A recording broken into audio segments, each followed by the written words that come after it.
بسم اللہ الرحمن الرحیم۔ السلام علیکم۔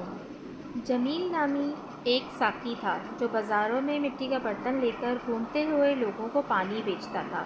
اس کے حسن اخلاق اور صفائی ستھرائی کی وجہ سے تمام لوگ اس سے محبت کرتے تھے۔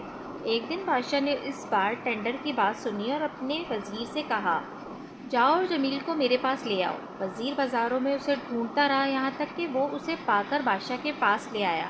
بادشاہ نے جمیل سے کہا، آج سے تمہیں اس محل سے باہر کوئی کام نہیں ہوگا۔ تم یہاں میرے محل میں کام کرو گے، میرے مہمانوں کو پانی پلاؤ گے اور میرے پاس بیٹھ کر اپنی مشہور حرکات سناؤ گے۔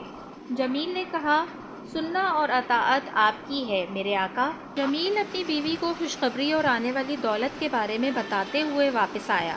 اگلے دن اس نے اپنے بہترین کپڑے پہنے، گھڑا دھویا اور بادشاہ کے محل میں چلا گیا۔ وہ دربار میں داخل ہوا جو مہمانوں سے بھرا ہوا تھا اور ان میں پانی تقسیم کرنے لگا۔ جب وہ فارغ ہو جاتا تو بادشاہ کے پاس بیٹھ کر اسے مضحکہ خیز کہانیاں سناتا اور دن کے اختتام پر اس کی قیمت وصول کرتا، اس کی محنت اور اپنے گھر کے لیے روانہ۔ کچھ عرصے تک یہی صورتحال رہی، یہاں تک کہ ایک دن ایسا آیا کہ وزیر جمیل سے حسد محسوس کرنے لگا، کیونکہ وہ بادشاہ کے دل میں جو مقام رکھتا تھا۔ اور اگلے دن جب بار ٹینڈر اپنے گھر واپس آ رہا تھا تو وزیر اس کے پیچھے پیچھے آیا اور اس سے کہا، اے خوبصورت، بادشاہ کو تیری سانس کی بدبو کی شکایت ہے۔ بار ٹینڈر حیران ہوا اور اس سے پوچھا، میں کیا کروں کہ اسے اپنے منہ کی بدبو سے تکلیف نہ ہو؟ وزیر نے کہا، جب آپ محل میں آئیں تو آپ کو اپنے منہ کے گرد انگوٹھا لگانا ہوگا۔ جمیل نے کہا، اچھا میں کروں گا۔ اور جب صبح چمکی تو بار ٹینڈر نے اپنے منہ کے گرد تھما لگایا، اپنا برتن اٹھایا اور حسب معمول محل کی طرف چلا گیا۔ تو بادشاہ کو اس پر تعجب ہوا، لیکن اس نے اس پر کوئی تبصرہ نہیں کیا اور جمیل دن رات پردہ کرتا رہا۔ یہاں تک کہ دن آ گیا اور بادشاہ نے اپنے وزیر سے جمیل کے پردہ کرنے کی وجہ پوچھی۔ وزیر نے کہا، مجھے ڈر ہے جناب، اگر میں نے آپ کو بتایا تو سر کاٹ دوں گا۔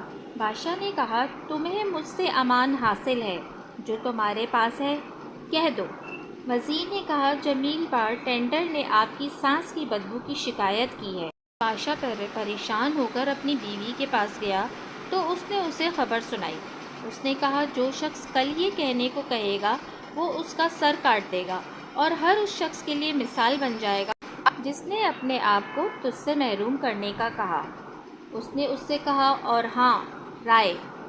اور کل بادشاہ نے جلاد کو بلایا اور اس سے کہا، جسے میں نے محل کے دروازے سے گلاب کے پھولوں کا گلدستہ اٹھائے ہوئے دیکھا اور اس کا سر کاٹ دیا۔ اور بار ٹینڈر نے ہمیشہ کی طرح صبح کے وقت حاضری دی اور پانی تقسیم کیا، اور جب اس کے جانے کا وقت آیا تو بادشاہ نے اسے تحفے کے طور پر گلاب کا گلدستہ دیا۔ اور جب وہ باہر جا رہے تھے تو بار ٹینڈر سے ملاقات ہوئی۔ وزیر نے کہا، یہ گلاب تمہیں کس نے دیا؟ جمیل نے کہا، بادشاہ۔ اس نے اسے کہا، یہ مجھے دے دو، میں اس کا تم سے مستحق ہوں۔ تو بار ٹینڈر نے اسے گلدستہ دیا اور وہ چلا گیا۔ اور جب وزیر باہر آیا تو جلاد نے اسے گلاب کا گلدستہ اٹھائے دیکھا اور اس کا سر قلم کر دیا۔ اگلے دن ساقی ہمیشہ کی طرح نقاب پوش اپنا گھڑا لے کر آیا اور وہاں موجود لوگوں کو پانی بانٹنے لگا۔ بادشاہ اسے دیکھ کر حیران ہوا، کیونکہ اسے لگتا تھا کہ وہ مر گیا ہے، اس لیے اس نے اسے آواز دی اور اس سے پوچھا، اس پردے کا کیا حال ہے؟ جمیل نے کہا، آپ کے وزیر صاحب نے مجھے بتایا کہ آپ میرے منہ کی بدبو کی شکایت کر رہے ہیں۔ اس نے مجھے حکم دیا کہ میں اپنے منہ پر انگوٹھا رکھوں تاکہ آپ کو کوئی نقصان نہ پہنچے۔ اس نے دوبارہ پوچھا، اور جو گلدستہ میں نے تمہیں دیا تھا؟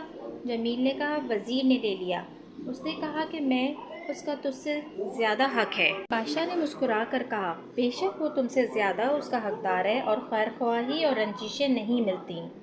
جزاک اللہ۔ اگر آپ کو میری یہ ویڈیو پسند آئی ہے تو پلیز میرے چینل کو سبسکرائب کرنا نہ بھولیے گا۔